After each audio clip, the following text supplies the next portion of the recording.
You've definitely heard the words before, probably 1,000 times.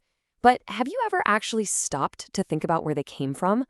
Well, today we're diving into one of the most powerful books you've probably never read, but whose words you absolutely know. John Donne's Devotions upon Emergent Occasions. Okay, so here's the first bit. It's a line that has echoed for centuries. No man is an island entire of itself. Just a really profound statement about how connected we all are. But, that's only half of the thought. And here is that unforgettable ending.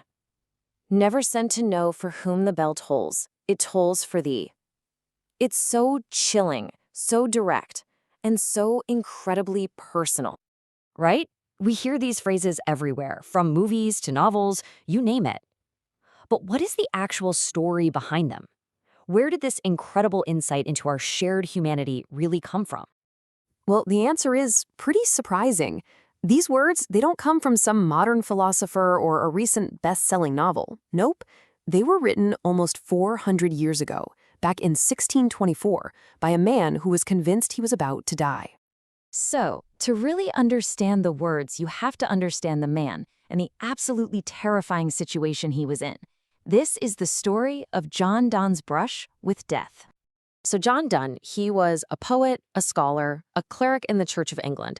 But the moment that really matters for this book came in late 1623. He got caught up in this horrible illness that was just tearing through London. And that event, well, it changed everything. And this wasn't just, a bad flu. The epidemic, which historians think was either typhus or something called relapsing fever, was horrifying. It would hit people suddenly, leave them totally physically helpless. But, and this is the scary part, completely conscious of their own bodies shutting down. Can you even imagine that? Now, to really get what Donne was going through, we have to kind of put on a 17th century mindset. He didn't see this as just a random biological thing happening to him. For him, and for a lot of people back then, getting sick was a spiritual event. He called it a visit from God, something that was happening on the outside because of his own sinfulness on the inside. And get this, while he was supposed to be resting, Donne insisted on having a pen and paper nearby. The second he started to recover in December, he just started writing. One person who saw him said he wrote with near superhuman speed, like he was racing to get the whole experience down on paper before it faded. The book was rushed to the printer and published by January 1624. Talk about urgent. And that sense of urgency, it's baked right into the structure of the book itself. It's this really fascinating, deliberate design, almost like a spiritual instruction manual. So let's take a look at the anatomy of one of these devotions. The entire book is divided into 23 parts. Now, why 23? It's not a random number. That's exactly how many days he was sick. So each section is like a dispatch, a little report from a single day trapped in his bed. And each of those 23 days is broken down even more into this very precise 3-part structure. First, he starts with a meditation, where he just reflects on some part of being sick. Then comes the expostulation, and this is where he wrestles with it all, arguing with God, with himself, with his fate. And then finally, each day ends with a prayer, where he tries to find some peace and resolution. It's this incredibly powerful daily exercise. So it's inside this really rigid structure that Donne arrives at his most famous insight. In the 17th devotion, all these pieces, the sickness, the fear, the spiritual struggle, they all come together to create one of the most powerful ideas in all of English literature. So picture this. The meditation starts with a simple sound. Donne is lying there in his sickbed, and he hears a church bell start to toll. Now, back then, that sound meant only one thing. Someone nearby was either dying or had just died. And that one sound sparks this incredible reflection.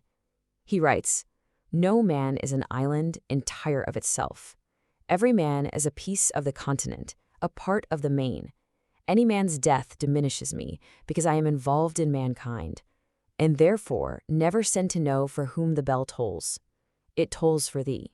So what's he really saying? He's saying our lives aren't separate. We're all connected, part of one big thing.